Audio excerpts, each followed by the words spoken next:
Welcome to Operation Shoestring's 2021 Conversation About Community, our 15th annual public dialogue about issues and opportunities facing our community and shaping our work at Shoestring. What does it mean for a child or a community to thrive in Jackson? And when I say thrive, I mean, what is your immediate reaction to that word? What does it mean for you? Well, I'll go first. So when I hear thrive, I think happy. And when I think about kids being happy, when I think about my kids being happy, I think there are two foundational components to that, and that's security and stability, right? You start there, and then there are all these other components that sort of go into that, but that's where I start. Chuck, what about you? I certainly would say everything that Letitia just said. And also, when I think about children thriving, one word that rises up for me is the word welcome. All children feeling welcome and embraced. Everyone who has the power to draw a circle, drawing a circle that is wide enough for every kind of person to feel welcome and valued and at home. Michelle, what about you? For me, of course, echoing what everybody has already said, I think if I were to add something to it, it would be a feeling of safety, which I think is central to thriving. And additionally, I would say, when I think of thriving, it's more than just existing, right? Like if you say thriving, that means that you're doing really well. So you're not just barely getting by. And I think one of the things that we see is so many people now, even in the light of the pandemic, feel like they've been barely getting by, just barely making it. So when I think about thriving, though, I think about there being hope, that there's something that you're looking forward to, and the environment that you're in actually is an environment that is lifting you, that is propelling you, that is enriching you to the point that you're doing more than just getting by. And that makes me just kind of want to ask a natural follow-up question, Michelle. Can you think of a time when you've actually seen that happening, like an example, whether it be through your personal life as a parent or in practicing medicine? Oh, well, I mean, absolutely.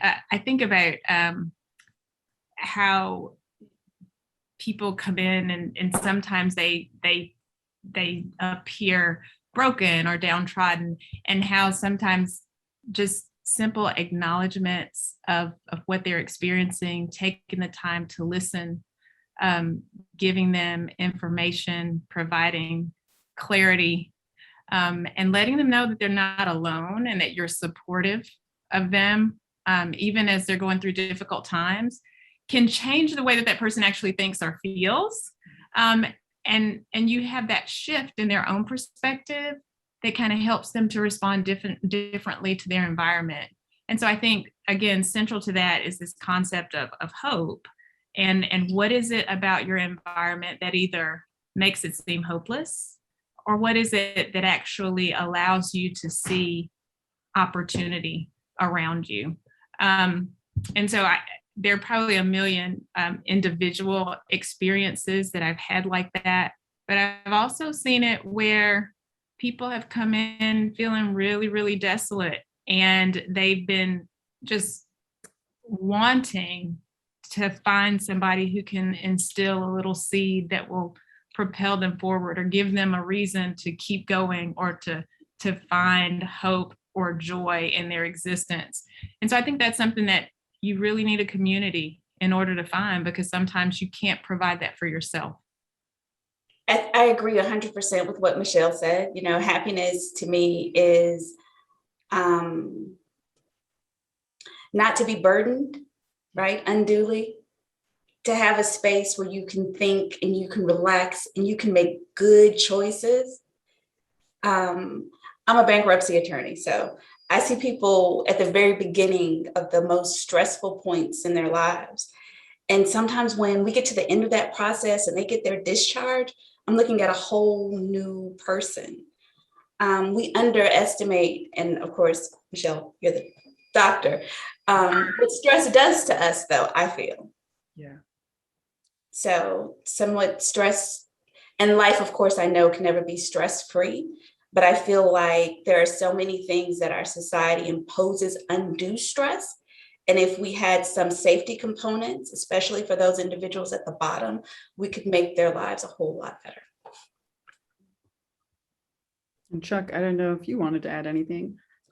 Yeah, Kaylee, when you asked the question about specific places and ways that that thriving happens, I did think about Operation Shoestring, and I thought specifically about summer mornings when there's breakfast, pre-COVID, when we could all converge.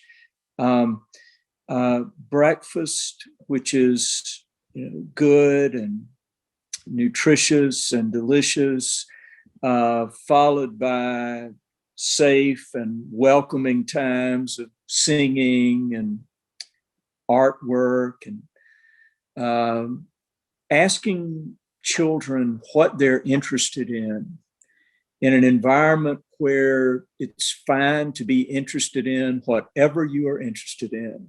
What makes you feel creative and excited? What draws you? Just raising those kinds of questions with children. I think the questions themselves call forth that which is deepest and best in children. So, some of that feels very programmatic, right? Do we have a space in which to have that kind of gathering? Do we have the staff? What kind of money is required to make that happen? But it's out of that very programmatic kind of infrastructure that safe spaces are created where children can thrive.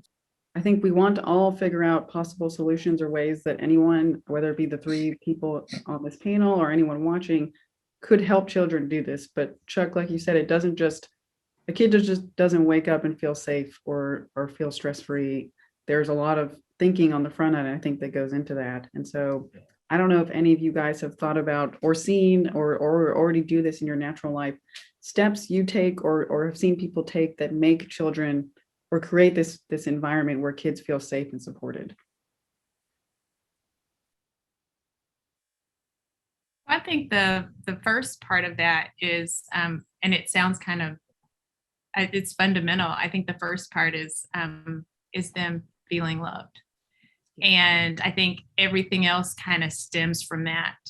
And the beauty of love, especially as it applies to children, is that it can come from anywhere.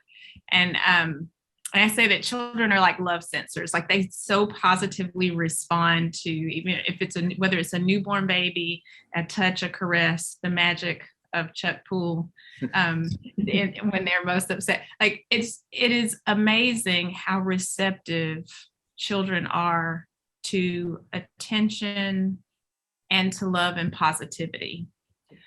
I am not underestimating the difficulty that some may have in creating that or consistently showing that in the midst of all the other stressors of life.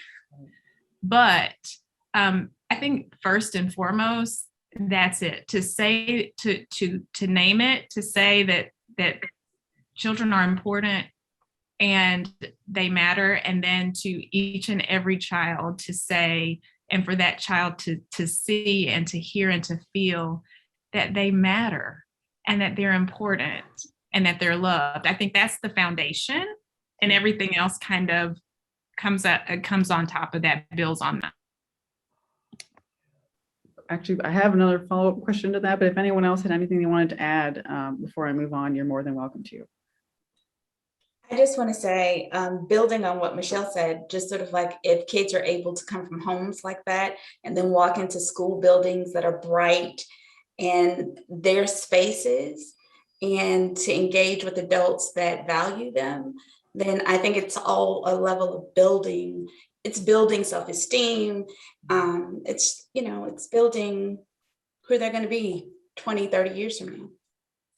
For someone who maybe has no children in their life or there's not connected to the city of Jackson, why is this important? Why should people care about the safety and security of children that maybe they will never meet, they will never run into, that have no connection to? Why does this matter? And that's kind of a frank question, but I just want to ask.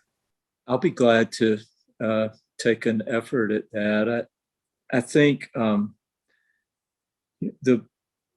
the broadest answer, it seems to me, sort of goes to the common good. And I think for people of faith, be they Muslims or Jews, Sikhs or Christians, Hindus, I think, all is not well for anyone until all is well for everyone.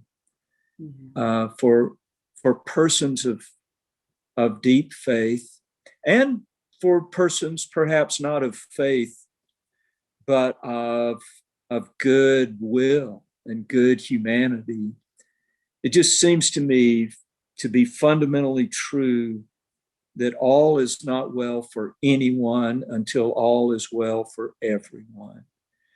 And so it seems to me that's where we begin. And once again, I'm not utopian about that either. I'm sure that people would argue with that premise, but it does seem to me to be sort of fundamental to our life together, that as Robert Langford says, we all rise together. And I think we all struggle together, and we all suffer together. So as long as anyone's child is at risk or in danger or left out of the opportunity to thrive, then there is a sense in which everyone's child is left out and suffering and not able to thrive. I don't know how to turn that lofty sounding idea into a policy, but I do believe it's fundamentally true. And so I would say that's why it matters. I would follow up on that just to say that the conscious decision to ignore or to overlook suffering always has consequences. Yeah.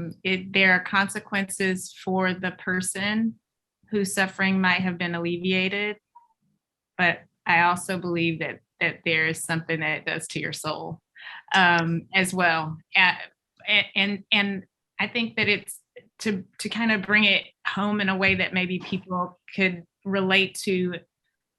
I mean, we see this with COVID and this whole concept of decisions that others make, people who don't even know us, yeah, that can still impact us. We say no man is an island. And even if you choose to ignore your fellow man, you still don't exist totally separate from them. No matter how much a person may desire to separate themselves, it's just not possible. And I don't believe that that's really the intention of the human. Like, that's not the human condition. That is not how we as human beings are created to exist. We are intended to be one big wolf pack. And I think the problems we have more problems when we don't see ourselves collectively and start parsing out ways to separate ourselves for whatever reason. Thanks for watching today's conversation. Stay tuned because there's another episode and you won't want to miss it.